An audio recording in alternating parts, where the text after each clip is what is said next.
It started with a kiss, not in the dark alley of a noir novel, but in the golden floodlights of a Coldplay concert. Two people, a stadium full of strangers, and a camera, rolling, watching, looping. The video didn't just go viral, it metastasized. Andy Bryan, a powerful tech CEO, Kristen Cabot, the company's head of people, their moment, caught mid-kiss on the Jumbotron, ignited the public like dry kindling. Twitter erupted, Reddit dissected, careers collapsed, a marriage broke, memes multiplied. But this isn't just gossip, this is ritual, this is myth, this is philosophy, unfolding in real time. And if you think you're only a spectator in this story, think again. Because scandals don't belong to the people inside them, they belong to all of us. They're mirrors, not movies. They reveal who we are, how we judge, what we fear, and how much we hunger for a clean villain and a perfect punishment. In this video, we're not here to mock, we're not here to defend, we're here to extract. We'll break down 9 philosophical lessons hidden inside the Coldplay Kiss Cam scandal. From Nietzsche's terrifying theory of eternal recurrence to Foucault's vision of the invisible panopticon, to what Carl Jung would say about betrayal and archetypes. Because if we don't understand why this moment captivated millions, we're doomed to repeat it, and maybe worse, we'll never know when we've become it. When Andy Bryan leaned in for that kiss, he wasn't in private. He was in a modern coliseum, surrounded by tens of thousands of strangers, and one camera. But the real lens wasn't held by a Coldplay cameraman. It was held by all of us. French philosopher Michel Foucault predicted this. In his concept of the panopticon, he described a system of control where people regulate their own behavior because they believe they're always being watched. Visibility is a trap, Foucault wrote. The genius of the panopticon isn't punishment, it's paranoia. A concert, a kiss cam, a sea of cell phones. Together, they become a digital surveillance net, not imposed from above, but welcomed from within. You don't need guards when people start policing themselves. So when you gasp at Byron's mistake, ask yourself, would you behave differently if you knew your next misstep could loop forever online? Because the truth is, you already do. We curate, we edit, we posture, we live in public even when we think we're alone. The Coldplay scandal didn't expose two people, it exposed a system. One that conditions us to be performers, not just participants. To ask, how do I look, instead of, who am I? Bryan didn't break under the camera, he broke under a world where the camera is always on, and every private moment is prepped for export.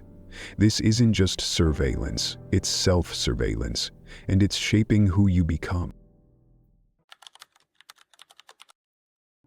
The crowd didn't just watch, it devoured.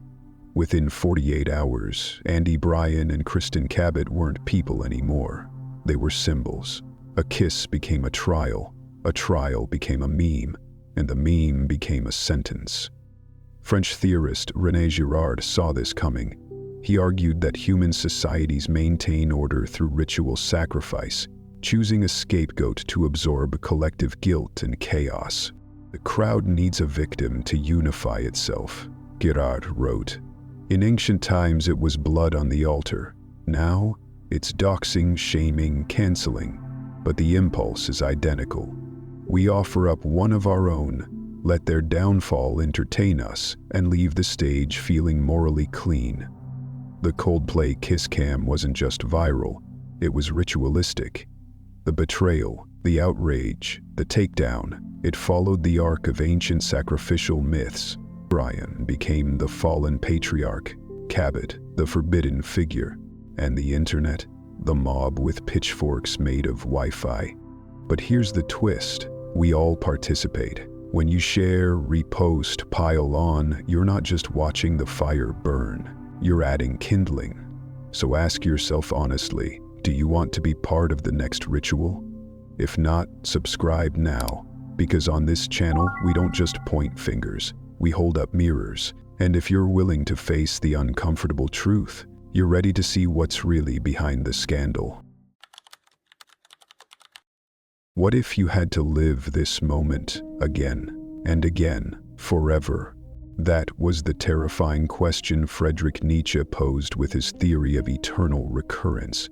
He asks, what if a demon crept after you into your loneliest loneliness and said, "This life, as you now live it, you will have to live once more and innumerable times more"?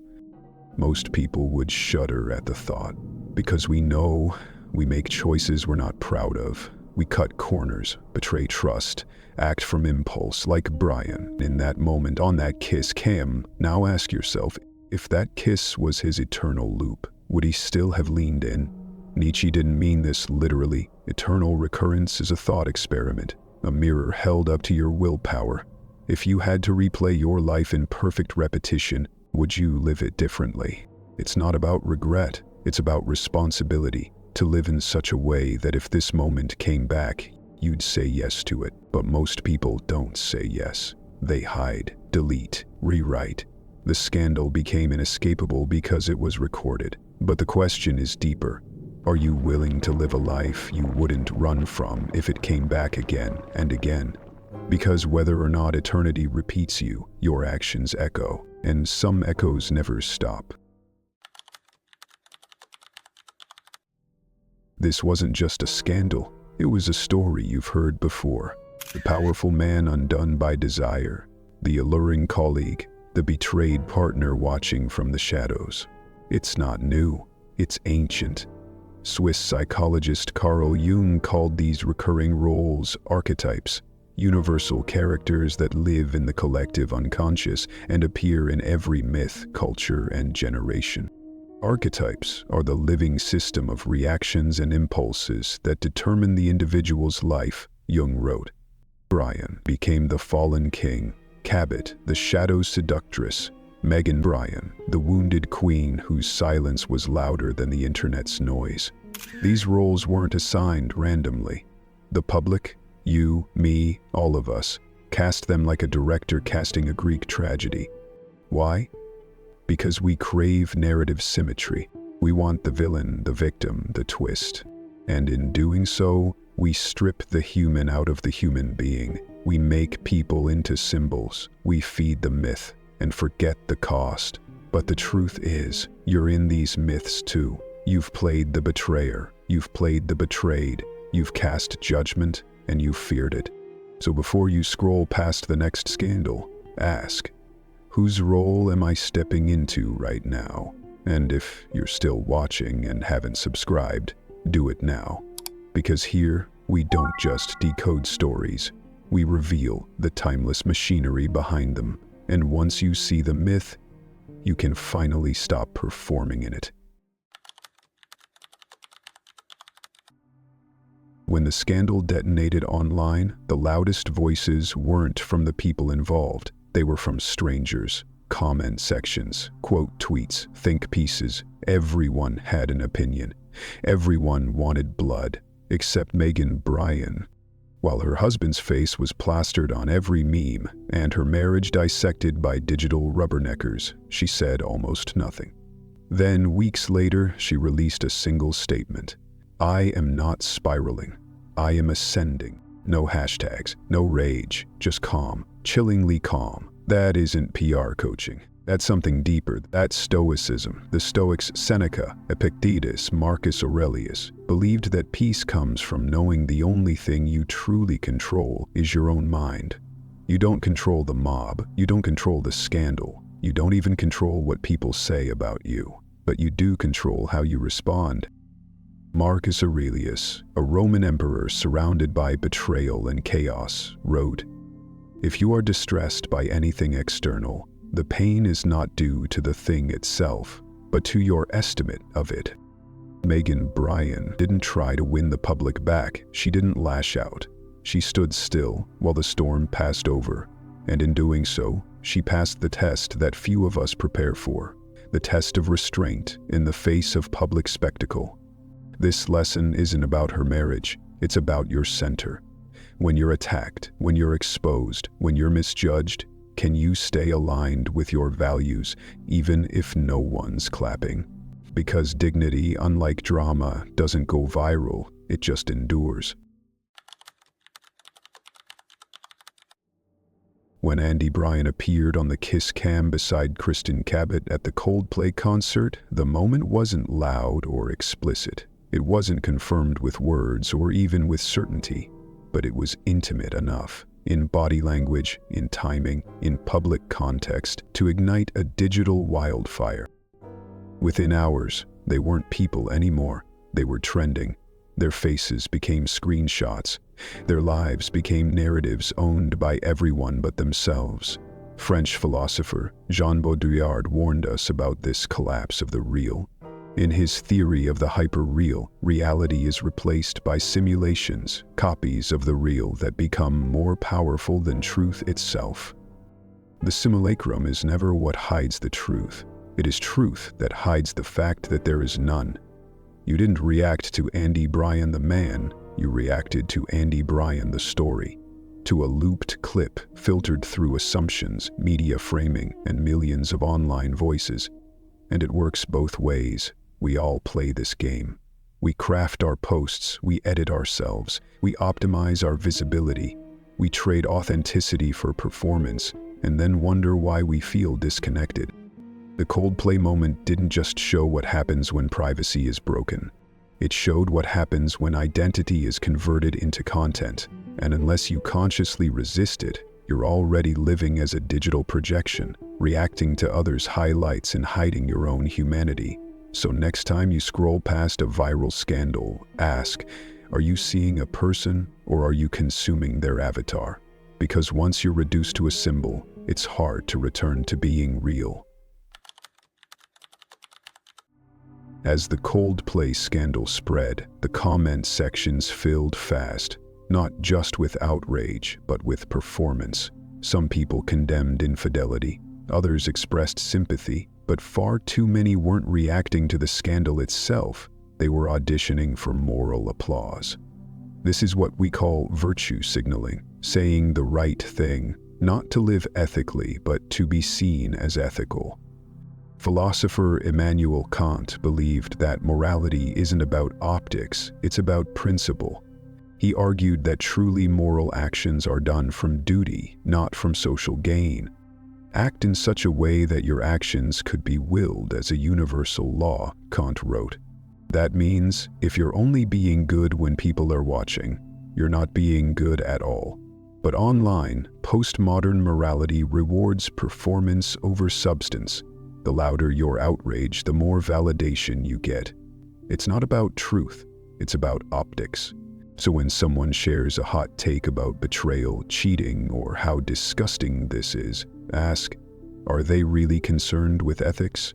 Or are they just broadcasting their moral brand? Because real virtue is quiet, it's consistent, and it often requires sacrifice, not likes.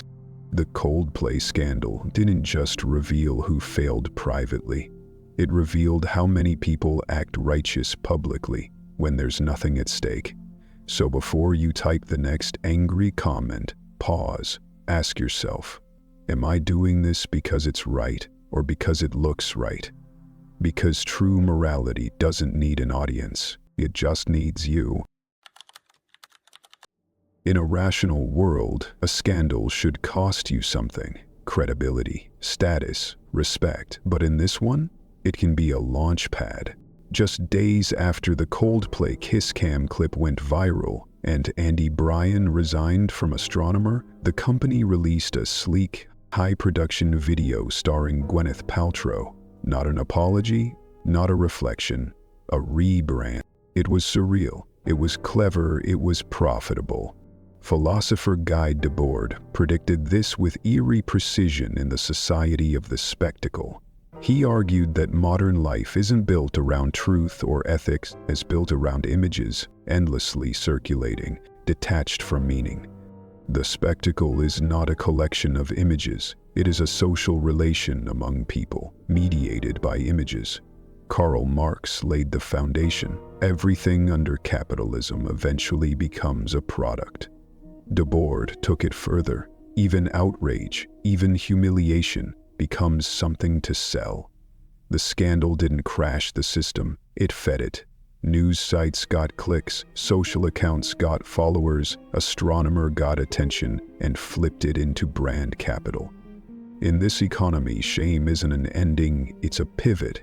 And unless you learn to recognize this loop, you're not outside of it. You're inside the algorithm, consuming spectacle while being shaped by it. So if you're still here and haven't subscribed, now's the time. Because this channel isn't here to feed you the fire.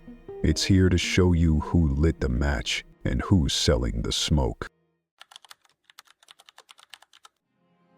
This wasn't just an intimate moment. It was a choice, a test, a loop. And whether you believe Andy Bryan and Kristen Cabot got cozy or not, no longer matters. The moment has been sealed in public memory. It's been shared, framed, commented, judged. It has become a symbol. And symbols, once born, tend not to die. But here's where philosophy steps in. Friedrich Nietzsche, in his haunting thought experiment, asks, what if a demon crept after you into your loneliest loneliness and said, this life, as you now live it, you will have to live once more, and innumerable times more. It's called eternal recurrence, and it isn't about fate, it's about responsibility. It's a challenge to live with such intentionality that you'd willingly relive every second again, forever. Now pause. Think about your last impulsive decision, your last lie, your last scroll through someone else's pain. Would you want that to be your loop? Brian didn't know the camera was rolling, or maybe he did. Either way, that moment will return again and again, not in time, but in culture, judgment, memory, and myth, and so will yours. So ask yourself, what if the next choice you make becomes the one you live with, endlessly? The truth is, the camera is always rolling, not just on screens, but in memory, in regret, in consequence. The Coldplay Scandal wasn't about two people.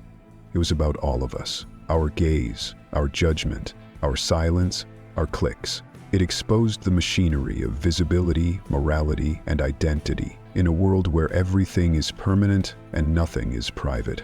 We've seen the scandal. We've seen the sacrifice. Now we must ask, will we repeat it or rise above it? Because if we don't learn from stories like this, we'll perform them again and again and again. So live as if the camera is always rolling, not because it might be, but because you might be watching yourself forever.